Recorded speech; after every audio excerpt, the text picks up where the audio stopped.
Okay, so as I travel around a lot with CTC, whether I'm doing it as a parent myself, going to seminars or speaking to groups, I hear a lot when we talk about employment about families who are resistant to the idea of employment because they're afraid that their son or daughter will lose their benefits. It's a super common concern. So I'm very excited to have Ron Mulvaney here today to speak on that topic. Ron is the program director for the Illinois Assistive Technology Program, Work Incentives, Planning and Assistance. If you hear about WIPA, this is WIPA. It serves 102 counties in Illinois. WIPA is a grant-funded program through the Social Security Administration. Its mission is to offer correct information concerning the Social Security, work incentives, options available to maintain health care while working, and the impact of employment upon public benefits, both state and federal.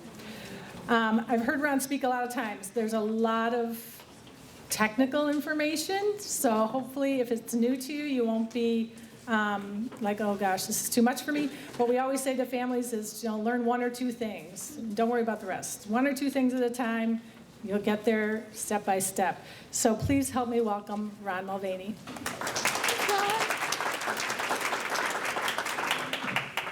Thank you, Linda. I am Ron Mulvaney. I'm not impersonating myself today. What I try to tell everyone is that this is an introduction. And if you can walk out of here understanding everything I have to say today, then I don't need to have this job, okay? It's all about helping you understand that there is an opportunity to find out the right rules about what happens when you go to work, okay? It's not only with Social Security benefits, but when you go to work, it also affects your, not only your SSI, SSDI, disabled adult child benefits, but your Medicare, Medicaid, food stamps, TANF, subsidized housing. And if a person is a veteran, and we all have people around us, they could be concurrent and get different benefits. We can help them understand how the employment they have will affect the benefits. I'm certified through Cornell and Virginia Commonwealth. I don't put that up there to say, hey, I'm all that. I tell you that so that you know that I've had very good training and I've had 20 years of casework. So what I'm telling you is what the rules are. And there's the way Social Security used to be. There's the way Social Security is now. There's SSI, SSDI, and a lot of well-meaning people have that crossed over. So they have the rules mixed up, in other words. Not that they're trying to do anything negative for anyone, it's that this is very complex stuff. So as I move forward, keep in mind, as I said, this is an introduction. In 2015, actually in 2012, Social Security Administration shut down the WIPA program. We were actually created in 1999 through the Ticket to Work legislation. It was all about having folks trained in the community to help people understand what the rules were to Social Security, to Medicare, Medicaid, and all the other benefits that I spoke about. So our approach at the beginning in 2000 was we could provide services for anyone that wanted to get the information. But after being shut down in 2012, they curtailed our services to people that are working or on the verge of going to work. That means they have to be putting in applications. They have to be know where they're going to work and how much they're going to make so that we can provide benefits counseling as to the amount of income they have and how that affects the benefits that they have. Now, as I go through this presentation today, I'm going to talk about supplemental security income, and that's when a person has not earned enough credits to earn from the Social Security Disability Insurance Program. As you progress, and if you do receive SSI now as an individual, 18 or over, or if your income and assets are low enough, you can draw under age 18. But if you're drawing that benefit and you go to work and you pay enough credits into FICA, then you could draw Social Security at a later date. So as you progress through your employment journey, you could pay enough into the FICA tax credit so that later down the road you could draw SSDI benefits, Social Security Disability Insurance, and after a 24-month waiting period, you could draw Medicare. And I often talk to folks that are interested in getting their children on Medicare, and it can't be a choice, it has to be a progression through employment. Now, the other way that a person could get on Medicare is that if a parent is deceased, disabled, or retired, and if that event takes place and the parent has work on their record from Social Security, and the child was disabled prior to age 22, they can draw off the parent's work record. And that's called a disabled adult child benefit, or sometimes called childhood disability benefits. So 2 ways to get on disability benefits.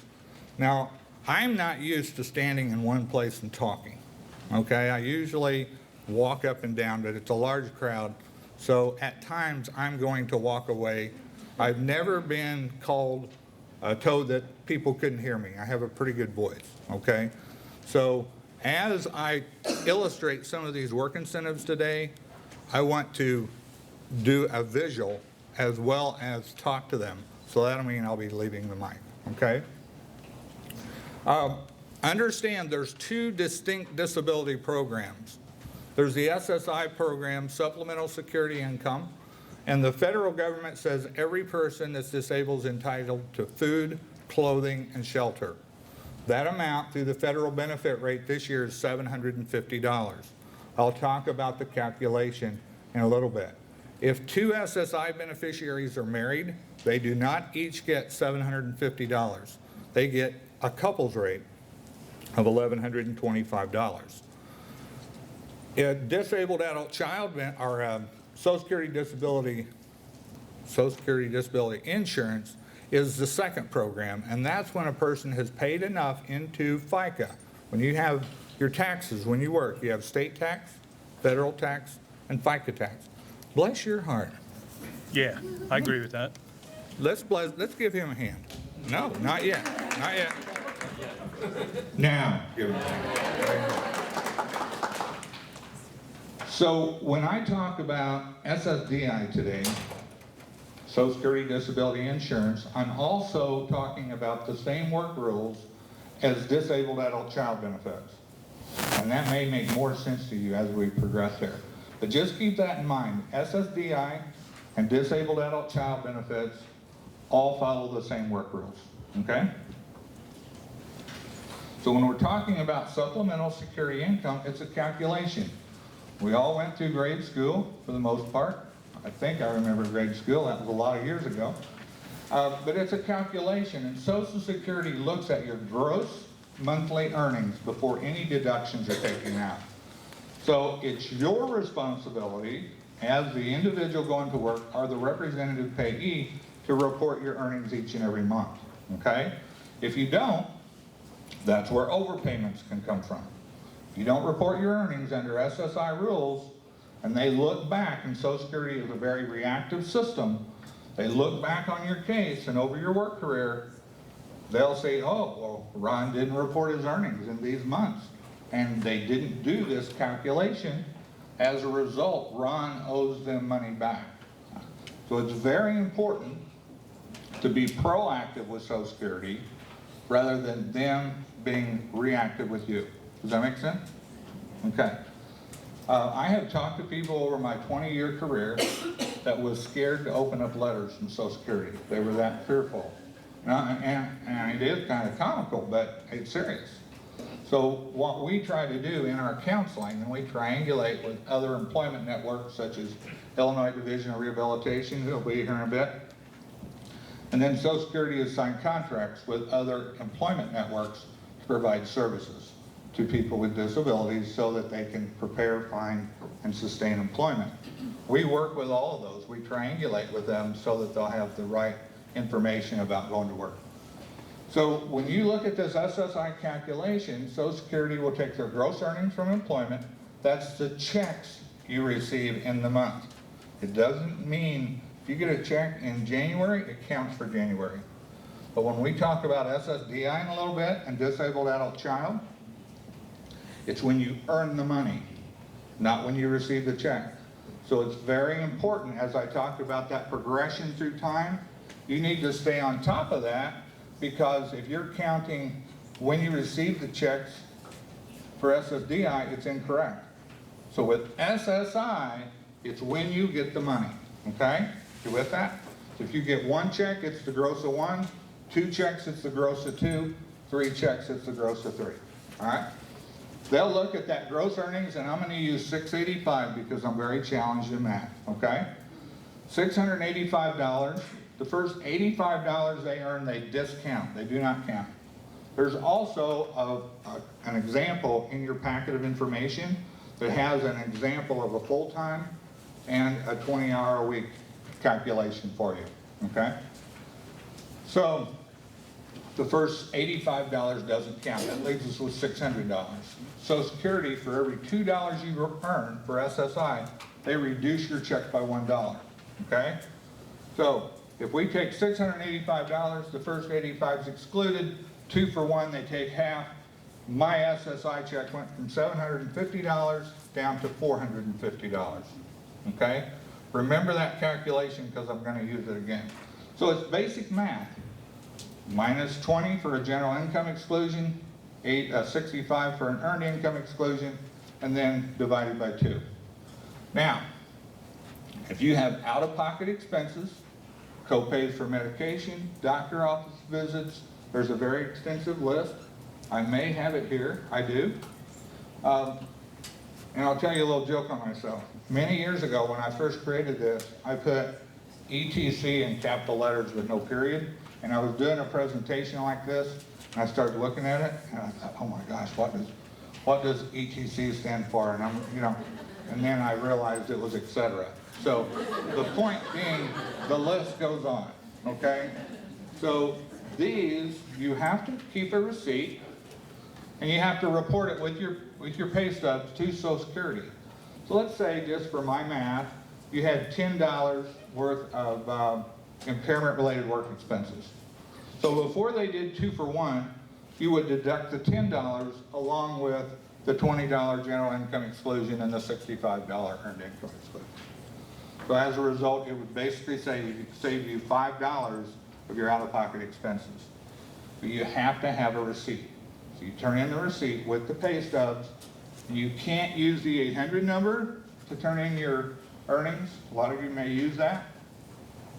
And you cannot use the app to report an impairment-related work expense. You have to report to the local Social Security office and turn in the receipt for impairment-related work expenses. Okay? The impairment-related work expenses are explained in the name. Have to be impairment-related. You need it in order to work, and it's an expense. So unless you have a disability that causes you to have a lot of colds, then a common cold medicine that you get at the pharmacy would not count as an impairment-related work expense. But if it's connected to your disability, you need it in order to work, and it's an expense, you can turn it in, okay? And never hesitate to be constructive and argue your point, okay? If you feel like that it is an expense, then you have every right to appeal any decision Social Security makes. If a person is blind, under SSI rules, they not only get the earned income or the impairment-related work expenses, they also get a blind work expense deduction. And you can see it's very comprehensive. I'm not going to go through the list. But if someone has impairment-related work expenses and blind work expenses, then they have additional deductions. How many of you have students under age 22 still going to school? Okay, this is very important to understand. If they go to school under age 22, even college or trade school, you can exclude up to $1,820 a month with a yearly maximum of $7,350. So that's quite a deduction. I don't work with many kids over the years that have made more than $1,820 a month, okay? So as a result, after this deduction is met, you still get the $20 general income exclusion, the $65 earned income exclusion, and they divide by 2 after the impairment-related work expenses. So it's a very, very good work incentive, but you have to ask for it. You have to contact Social Security, and you have to apply for the student earned income exclusion. And here's why. They're not tracking your case. They're not waiting for Ron Mulvaney to do something and then they're going to jump on it and act. You have to report and you have to let them know that you want this student earned income exclusion, okay? Now, many people tell me, and I've heard this many times over the years, hey, that's all great, more money, love to have more money, but I need my health care. I need to keep my Medicaid waiver.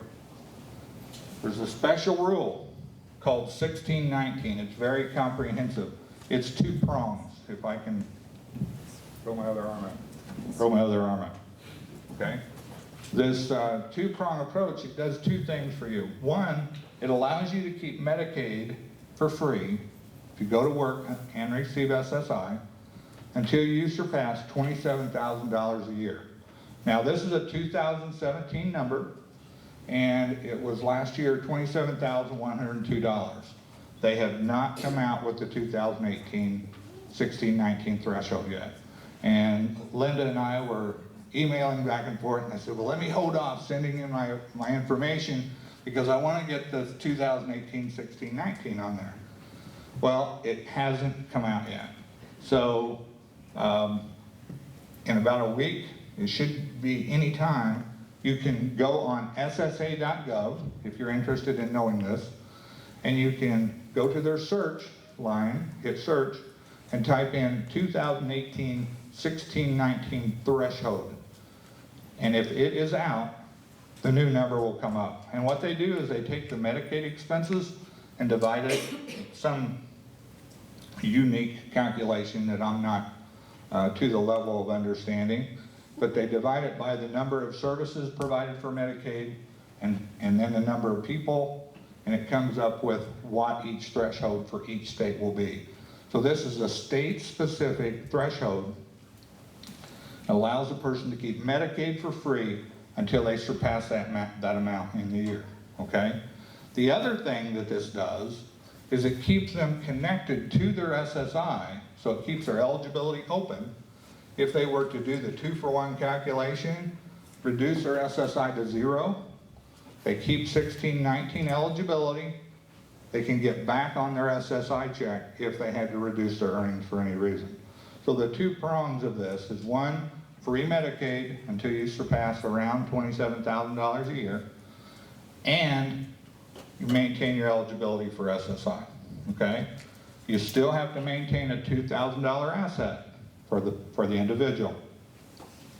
And if that's the case, then we've come up with a new idea. If you don't have a special needs trust or there isn't enough money for a special needs trust, ABLE.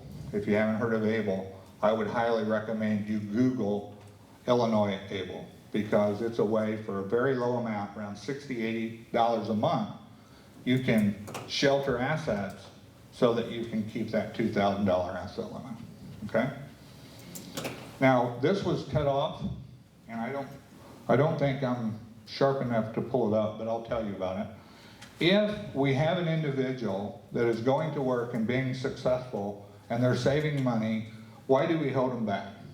If that person is progressing in their work world and they're moving forward, they can keep Medicaid by paying a low monthly premium through a program in Illinois called Health Benefits for Workers with Disabilities.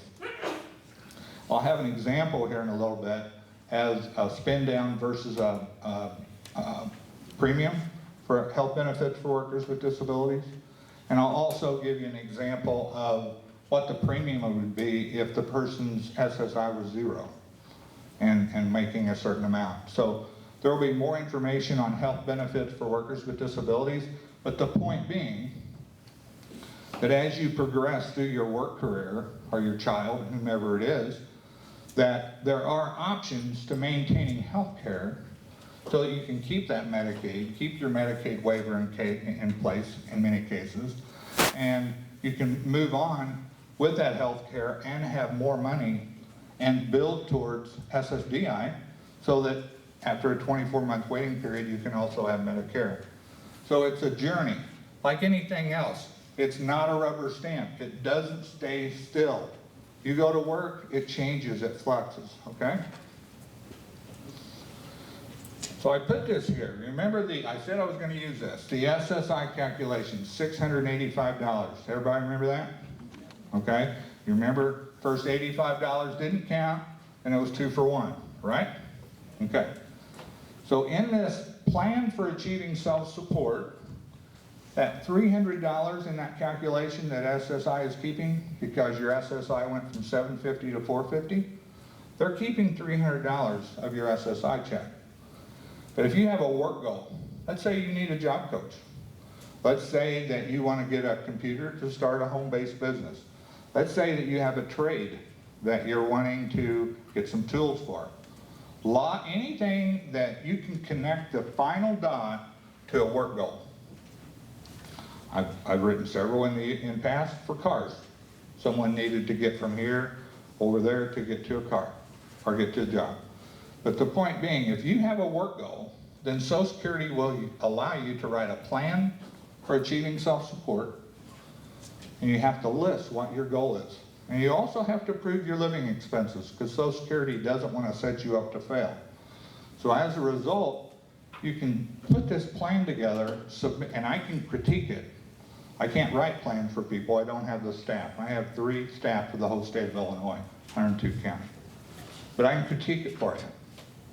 As a result, you get that submitted, that $300 that Social Security is keeping, you now can take that and put it into a dedicated bank account that you control, and you can use that to buy the computer, to pay the job coach, or whatever your work goal is, okay? So in the entire time, you're getting $685 from employment. Social Security is giving you the full $750 from SSI, and you're taking $300 of it and put it in a bank account. So you're making your income has increased to around $1,000 a month, and you're saving $300 a month for your work goal. So the plan for achieving self-support, if you have a work goal in mind, can be a very valuable tool, but you cannot use SSI funds. You have to use non-SSI money to develop a past plan. So if you go to work, you've got work income, and your SSI has gone down, then you have a different work goal in mind. You can take that money, put it in the bank account, and then use it for the work goal. Okay? Any questions? Yes? So is the theory then that you're just never, that $2,000 not to go on the $2,000? Is that a way to go over the $2,000? The money in what the question was is that a way of not going over $2,000? You can shelter the money. Any money in a past plan is sheltered assets. So you've got ABLE to shelter money, you've got a special needs trust if you so choose, and then you've got a plan for achieving self-support to shelter, to stay under the $2,000, okay? Okay? All right. Now I always put this slide in because I think it's the most important thing I can tell you today. Social Security is not tracking you. They're not going to do anything for you unless you let them know. And I talk to people often, I'll say, well, did you get a letter from Social Security? Well, yeah, I think so. It's either on the refrigerator or maybe it's in the car. I don't know. And I say, well, get a place, get a notebook, get some place where every letter you get from DHS, every letter that you get from Social Security, any other agency you receive benefits through, and keep them in the same place, because if we need to find that letter so I can read it and look it over just to clarify, then you have that place to find it so you can get it faxed to me. But if you lose it, then that causes a lot of issues. So keep the paperwork, okay? If I speak with someone, write down, well, let me do an example. If I have to file an appeal with Social Security, and I walk in and I say, well, I talked to this guy, I think his name was Ron or Robert. He was bald-headed, he was kind of pot-bellied. He's a nice guy, wore a sweater vest, you know. Yeah. Or, Your Honor, I spoke to Ron Mulvaney, it was April the 14th, and he said, and this was the location, this was the phone number, Well, it's gonna mean more if you have to make an appeal. So write down who you spoke to, what they said, what the date was, what their phone number was, anything in particular, because if you ever have to appeal, you have all this as a document rather than saying, well, he was a nice enough guy, you know, I think he's bald. All right, so plan, be prepared. Now to this point, I've talked about SSI, Supplemental Security Income. I'm getting ready to shift gears, and that's why I like to have the mic, because I like to illustrate the work incentives for SSDI because they're a lot more difficult to understand.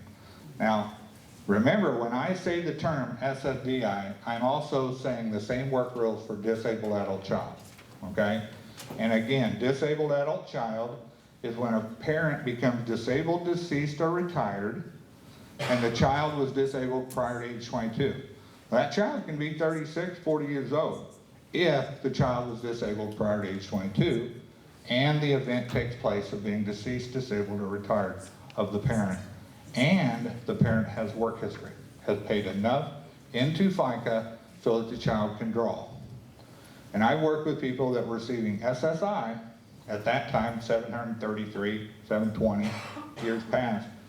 But when they had that event in their family that the parent, you know, either became deceased, disabled, or retired, that child went from 715 or 720 up to getting $1,400, $1,600 a month and following a totally different set of work rules. So it's important to understand the progression as you move along, because if there is an event, the income for the child will quite likely change, okay? So when I'm talking about SSDI, and I'm gonna cast my shadow across here,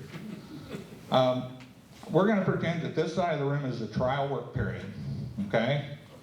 And the middle of the room where the projector is the extended period of eligibility, and over where the podium is expedited reinstatement.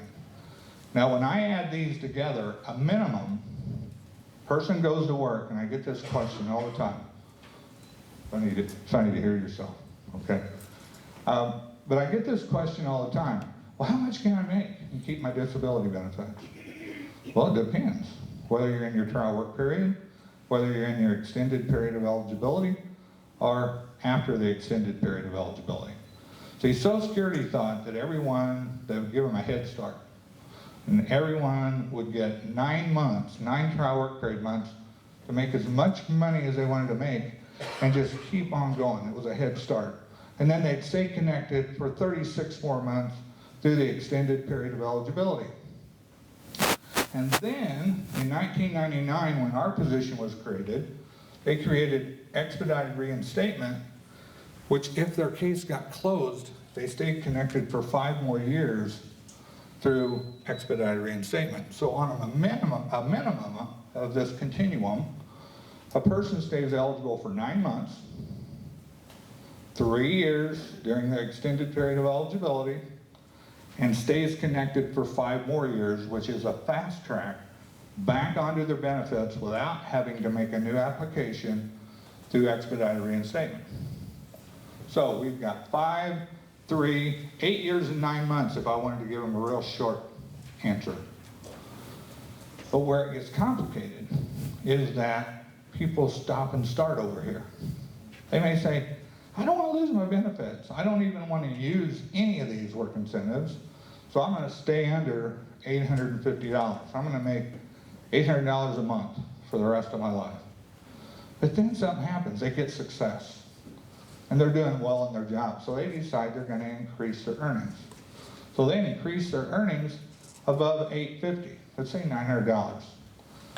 Every month that they go to work, once they reach that $900 plateau, they start using trial work period months. And once they've completed their 9th trial work period month, trial work ends. Then they move into phase 2 of the work incentives called the extended period of eligibility, and if their earnings are under $1,180 this year, they still keep their full disability benefit. But if they reach $1,180 or more in a month, now they have to show a pattern of that, but if they sustain $1,180, they will trigger something called a grace period. This grace period, I call, is an adjustment period. It lets them know, once they trigger that they're going to get their check for 3 months in a row from Social Security, SSDI, or disabled adult child benefits. And then they're not going to be eligible for their SSDI check after this 3-month grace period. But their case stays open. So if they stop work for any reason during this 3-year extended period of eligibility, they can get right back on their benefit. No questions asked. They just have to report that their earnings are below $1,180, they can get back on, okay? But if after this 3-year extended period of eligibility, if they work above substantial gainful activity and have a pattern of that, of like 5 months or more, Social Security will close their case and terminate their benefits.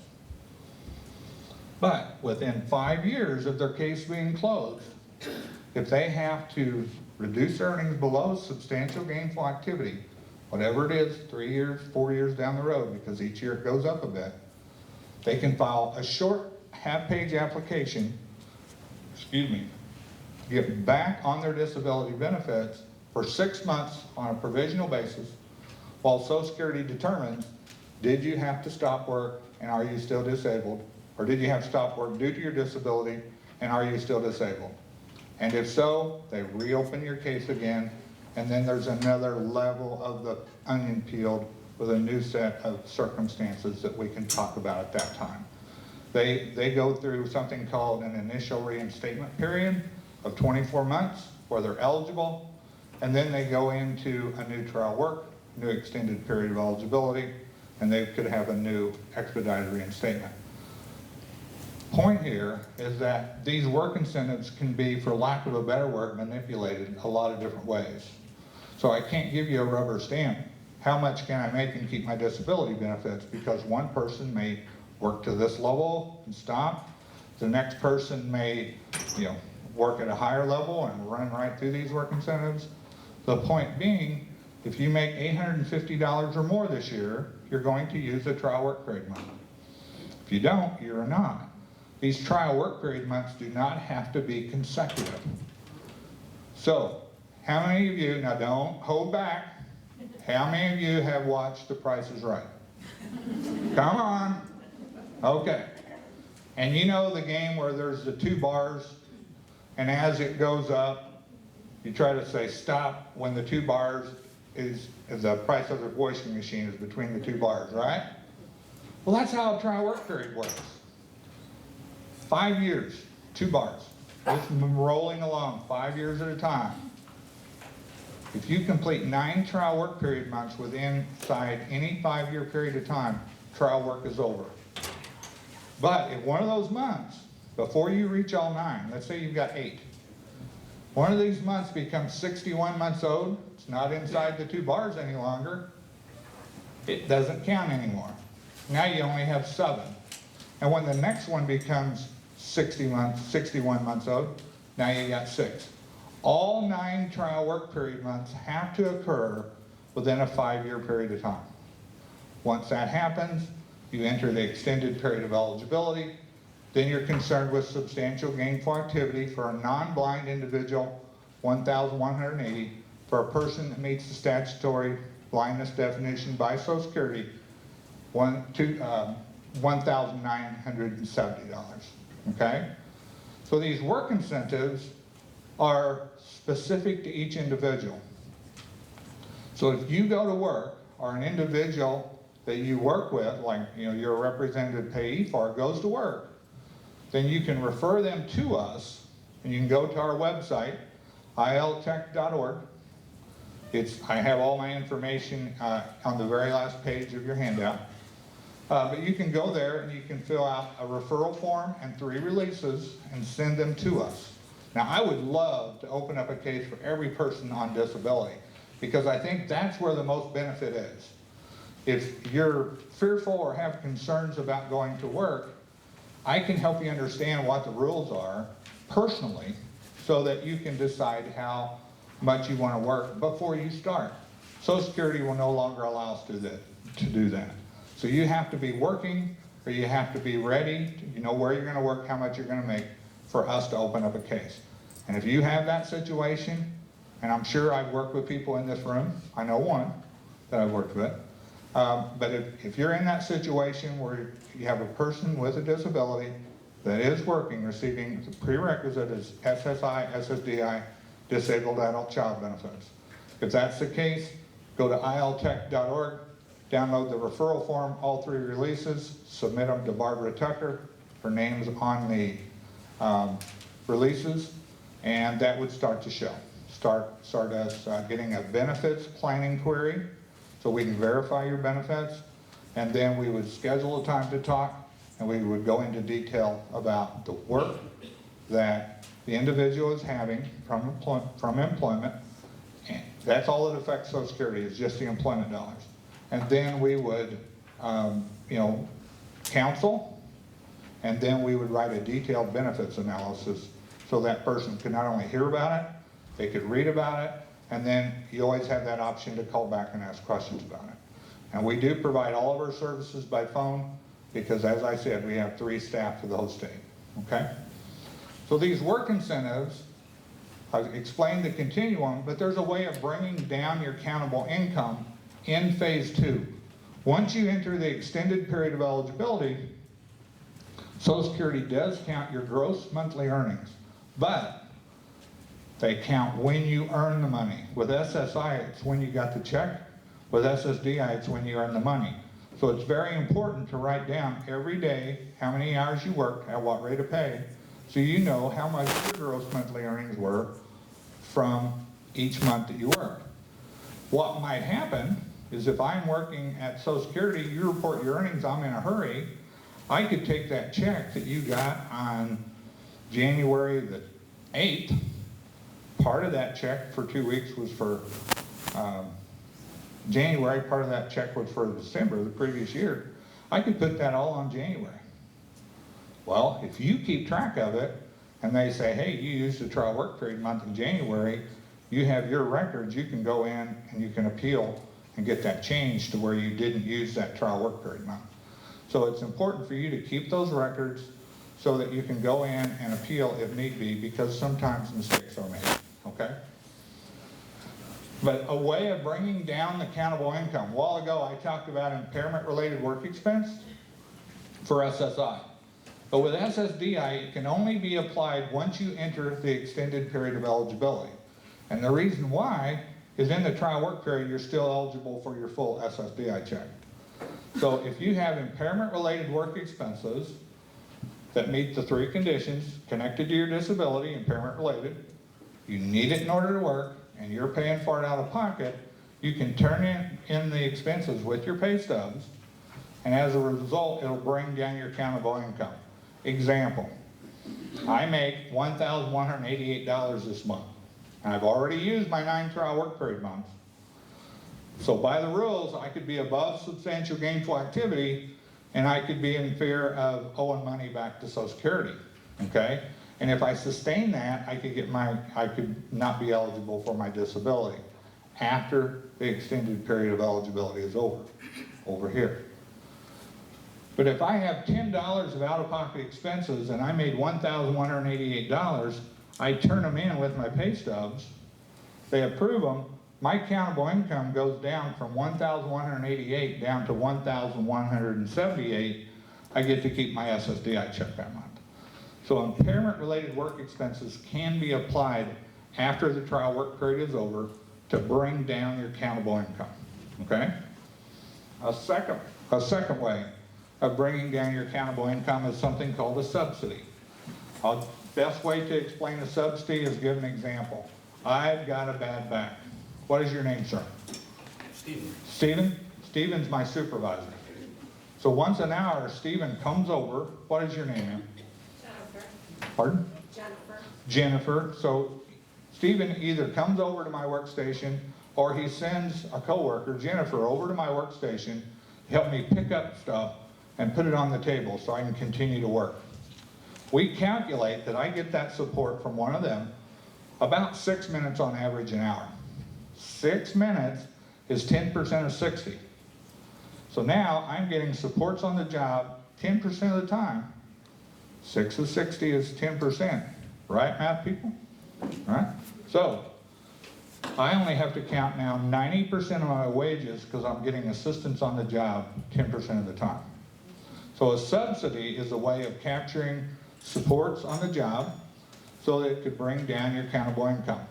If I have a job coach and that job coach is with me every day, all day long, I have zero countable income because hour for hour contact with a job coach is counted hour for hour. So if my job coach is with me half of the time, I only count 50% of my earnings from employment, okay? I did a benefits analysis for a lady who was statutorily blind. She was an administrator and she had a reader. We calculated that this reader helped her 45% of the time reading documents to her. We captured that. The only key is that Stephen, my supervisor, has to be willing to sign off on that and submit it to Social Security. I cannot do that, okay? So it has to be the company that submits it for me. But in this scenario of the person who was deaf with the reader, or deaf, I'm sorry, blind with the reader, is that her boss was willing to sign off on it. We submitted to Social Security. Because it was 45% of the time, she only had to count 55% of her earnings from employment. She used that along with her travel check to pay a driver, so she got to keep her SSDI, work above substantial gainful activity. She used the money from Social Security and the mileage she got for travel and paid a driver to get her to where she needed to be. So there's a lot of creative ways to utilize these work incentives to help people move forward. Okay? Again, I put this slide in because you have to keep track. It's you that is tracking your situation, not Social Security. They're going to look back on your case. All of these work incentives I talked about, Social Security at some point in the future is going to look back on your case and they're going to make all these determinations. They're going to go, oh, Ron uses 9 trial work period months right here. 1, 2, 3, 4, 5, 6, 7, 8, 9. They're within a 5-year period of time. Trial work ended right here. Oh, and these 3 months, he was in his extended period of eligibility. Oh, and he was above substantial gainful activity in this month, which triggered a 3-month grace period. Oh, and he worked 4 more months right here. That means he owes us back 4 months.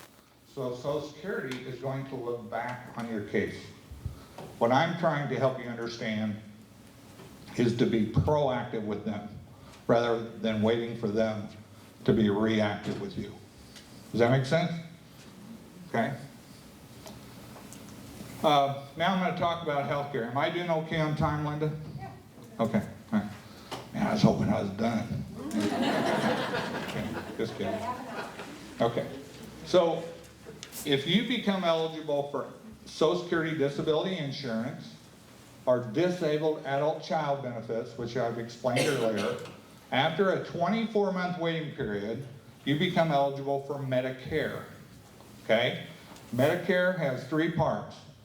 There's a Medicare Part A, which is hospitalization insurance, and there's no premium connected to it.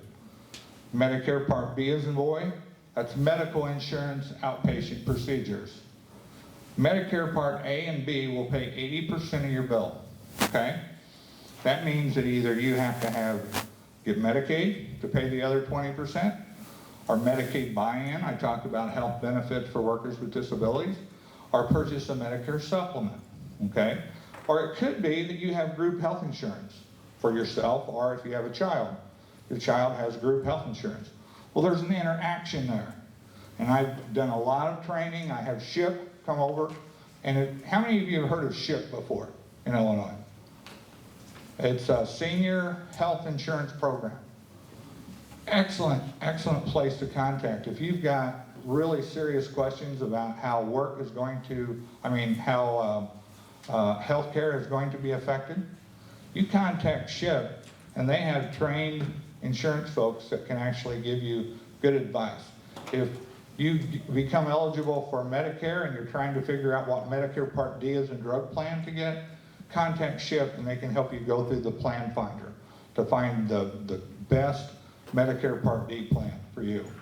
So the other thing that we do is help people connect to resources so they can get the right information. But back to Medicare.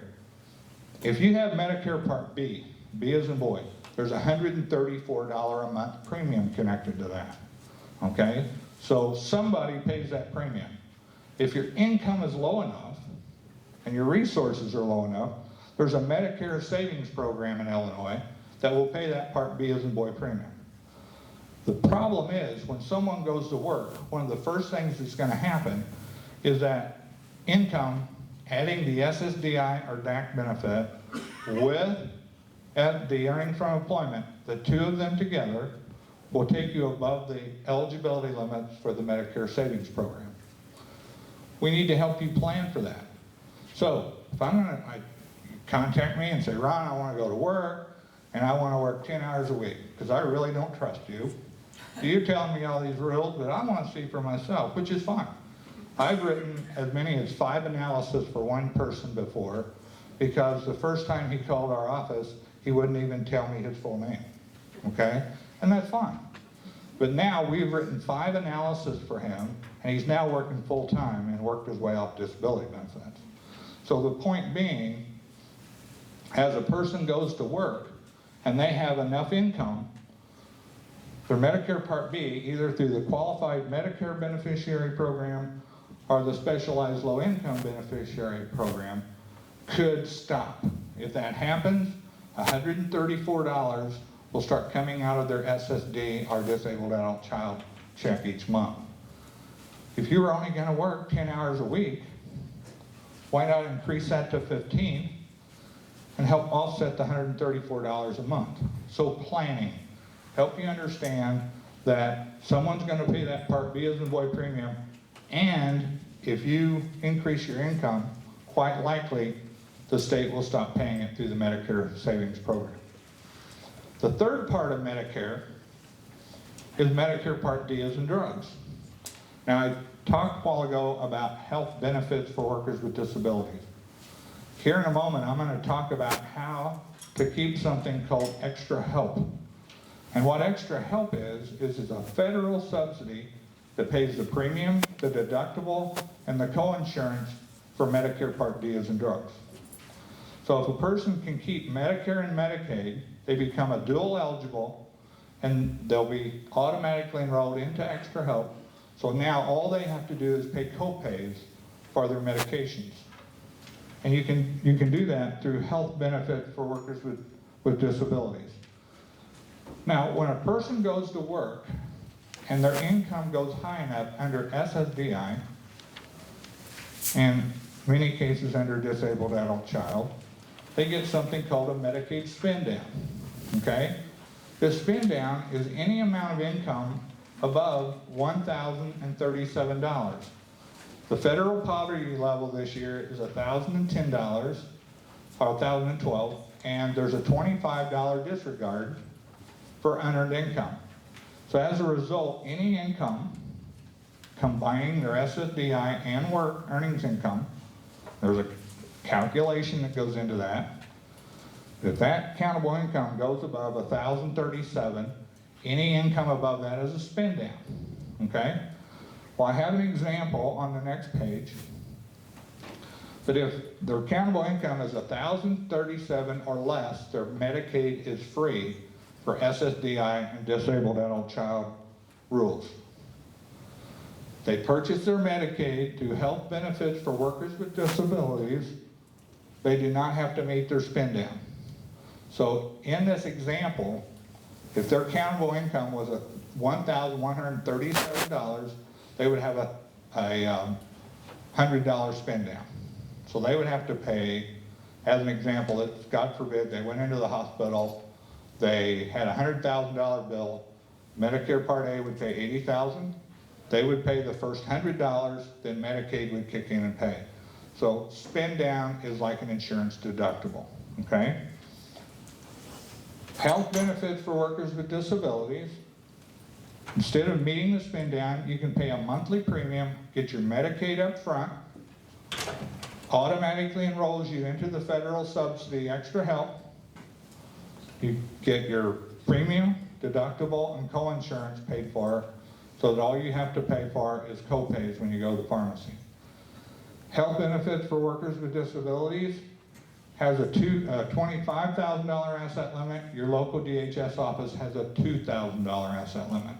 So if a person is advancing in their career and they're making more money and they're saving money for their life, you can either set up an ABLE account, develop a past plan if they have a goal, or you can shift them over to health benefits for workers with disabilities, Medicaid buy-in. With both of these programs, health benefits for workers with disabilities and regular Medicaid, there is an exemption on one home, if they live in that home, and one vehicle. So they'll exempt one car, one home, and both programs. Oh, and I did put the website there. You can go in and get a lot more information on the website as well. So with health benefits for workers with disabilities, as I said, you get a $25,000 asset limit versus $2,000 at the local DHS office through their AABD Medicaid. You can exempt a home and a car. But the second line there, if you have a 401k through work, 403, whatever it is, or if you develop an IRA, it's considered in a retirement fund, it's exempt under health benefits for workers with disability rules. So you can save money, you can have a 401k, an IMRF, or university, whatever retirement you have, and it would be exempt, would not count towards the $25,000 asset limit, okay? And if a person is married, their spouse's income would count towards the premium amount.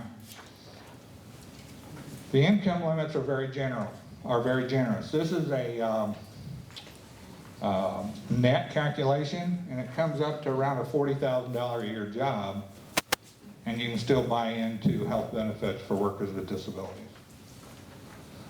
An example, person goes to work, they're receiving SSDI of $900. They make $700 from employment. Now trust me, you just have to trust me on this. I'm not going through the calculation, okay? I will if you want me to, but I'm not going to.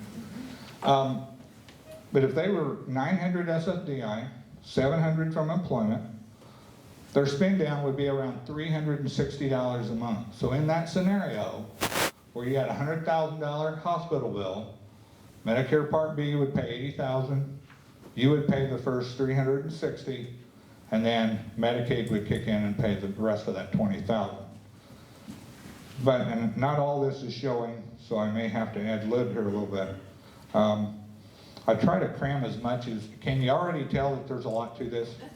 Okay, all right. But I try to cram as much information as I can in there, and if you would like a copy of my PowerPoint, just, and Linda's not in here, so I'm going to volunteer Linda. Just contact Linda and she'll send you an electronic copy, because it does show up on the electronic copy. In this scenario, versus paying $360 for a Medicaid spend down, your premium would be about $69 a month for health benefits for workers with disabilities. So instead of, in that scenario of a $100,000 bill, you would pay $69 versus paying $360.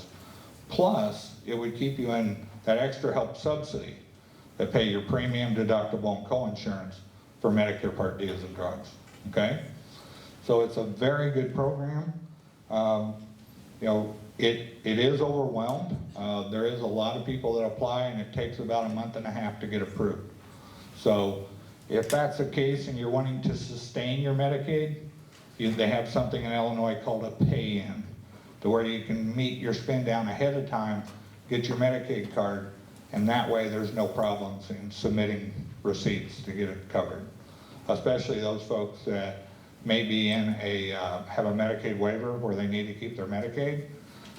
The other thing that a lot of folks don't understand, and I have to remind myself of this often, how recently it was reminded of me in a case I was working.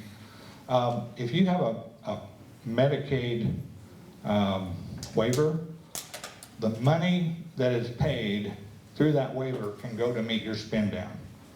So if you have a spend down and you're getting services, say from Division of Rehabilitation Home Services Program, the money they spend to help you can be used and sent to DHS to meet the spend down for you, okay?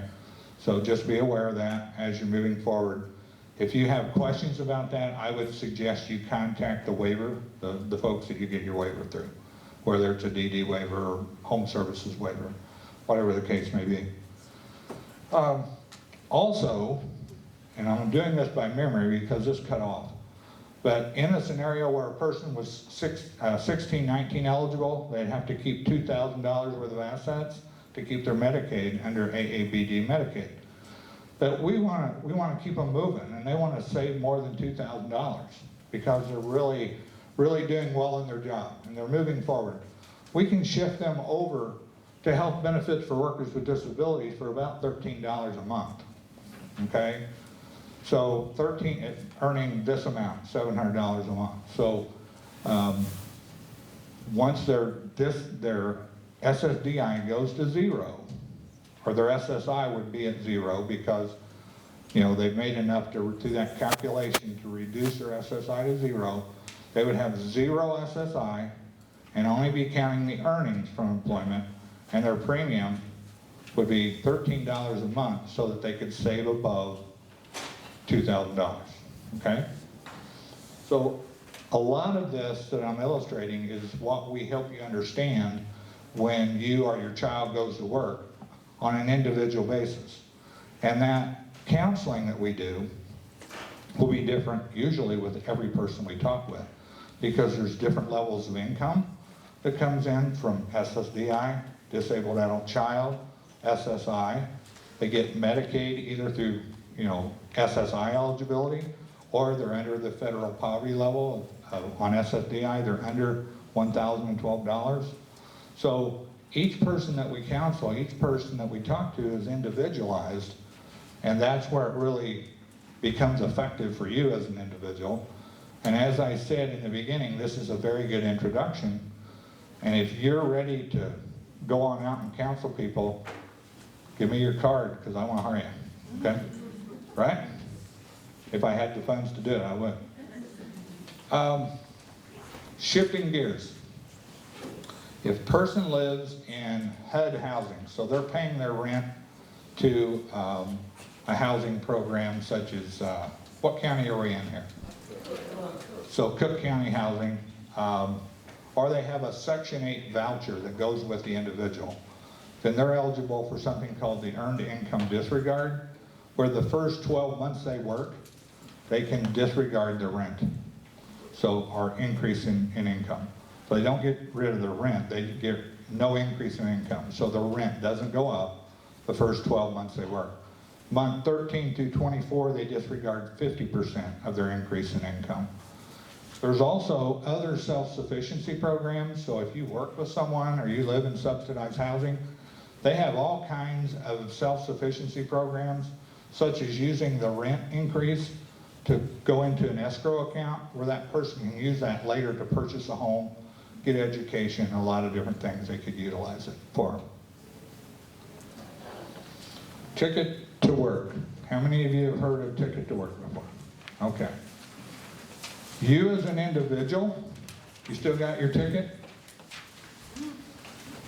Oh no. This was only marketing, and I talked to a lot of people that say, oh, I don't have my ticket anymore. Well, you go to an employment provider, a vocational provider, such as Illinois Division of Rehabilitation, who'll be speaking next. They'll take care of that for you, and you can get your ticket assigned without having this physical copy. What it does for the individual is the beneficiary, it's all about being Social Security eligible, is that you will not have a medical review while your ticket is assigned and you're meeting timely progress. And what timely progress is that you're meeting the conditions of the plan you developed with your vocational agency. So if you're, maybe at school, if you're going to school and you're passing, then your ticket's still in effect. If your goal was to go to work and work at certain levels, then as long as you're doing that, you're meeting timely progress. So the ticket for the individual is you will not have a medical review while you're meeting timely progress with your ticket assigned, okay? Now, the employment networks, if they help you go to work, they help you prepare, find, and sustain employment, they get two options if they're division of rehab. They get a payback of what they spent to help you, or they take the ticket and they get a payout every month for so many months for providing that service to you.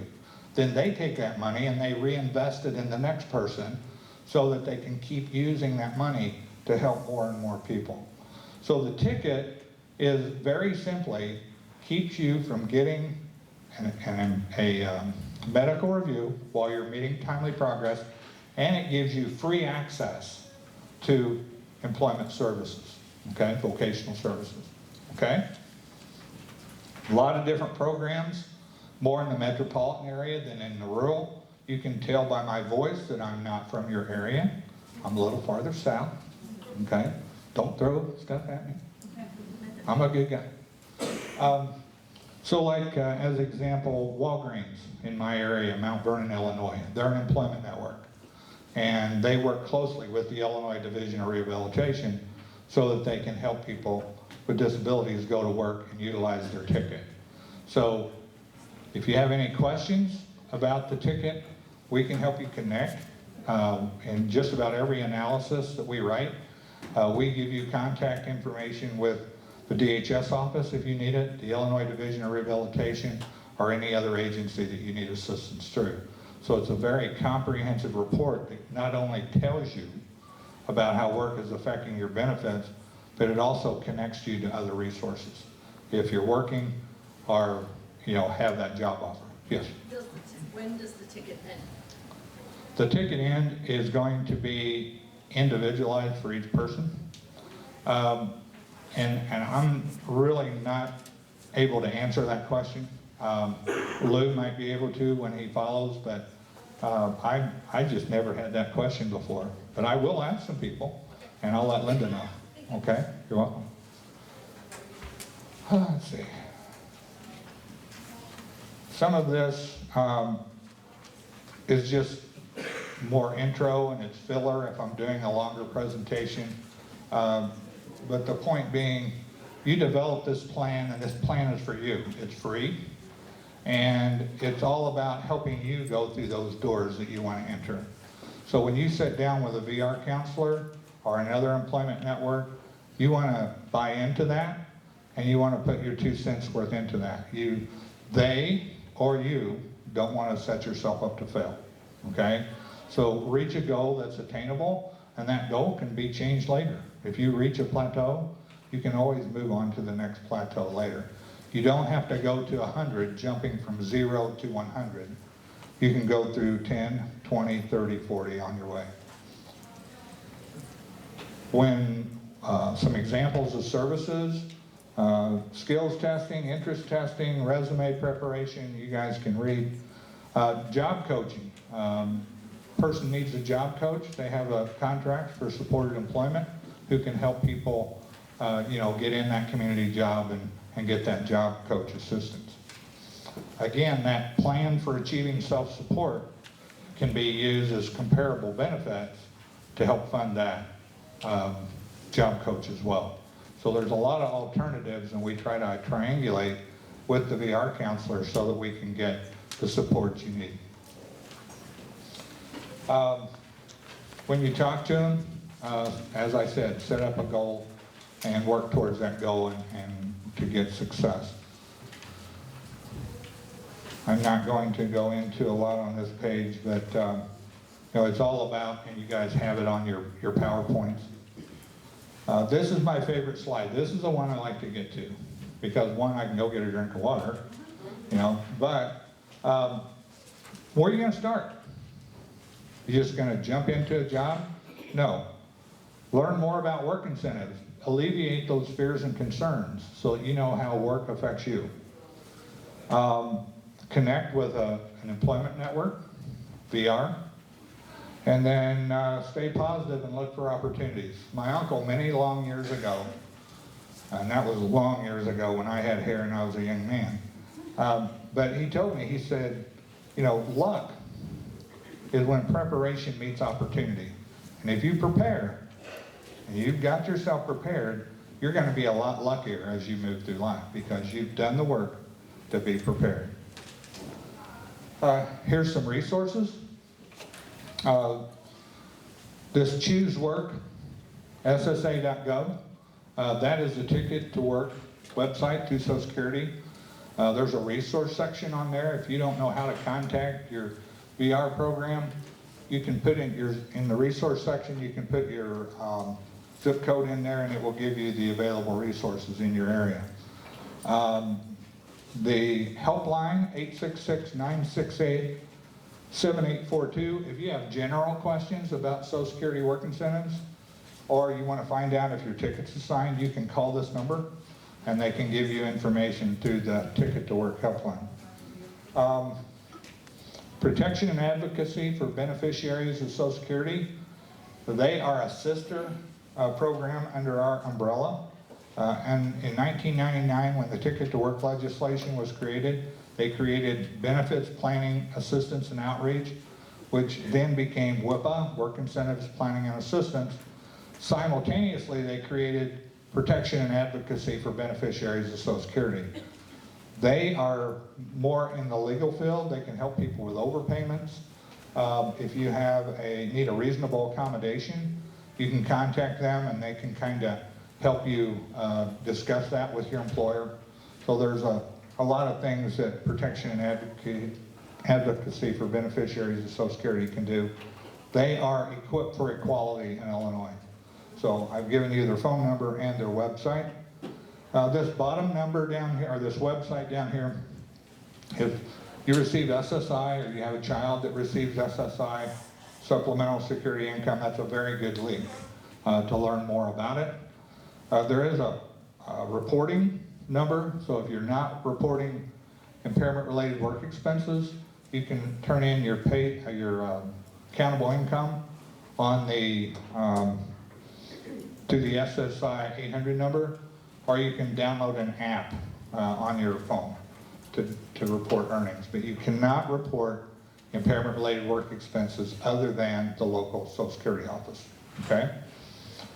Recently, I don't know if it's on the next slide or not. Yes, I put it on there. Recently, for SSDI beneficiaries and disabled adult child beneficiaries, they came up where you can report on my Social Security account on the SSA.gov website. This website's not only for reporting your earnings, but it's also for any person who receives retirement or disability benefits. So if you have parents, grandparents that receive retirement benefits, they can open up a My Social Security account. You as an individual, even though you're not ready for retirement or you're not disabled, you can actually set one up and go in and see what your work history is as to how much you've paid into the IRS over the years. And it calculates on there what your retirement rate would be when you reach retirement, what your disability would be if you became disabled, how much you would get. So it's really cool to have, just so that you can get that information. But for my presentation, people that receive SSDI and disabled child benefits can report on this Social Security, my Social Security account, okay? On the SSA.gov website. My Medicare, you can set up a My Medicare account on Medicare.gov, and you can see all the transactions. If you receive Medicare, you can see what they paid, what they haven't paid. It's a very useful tool for anyone receiving Medicare as well. If you do set up a My Social Security account and you want to report earnings, my understanding of this, and I'm not the expert in this area yet, but I'm learning more as we go, is that you have to contact Social Security to get a starter package to report the earnings on My Social Security, okay? And then I don't try to hide from anyone, but please be courteous, because as I said, I've got 3 staff for the whole state. And we provided services for over 650 people last year.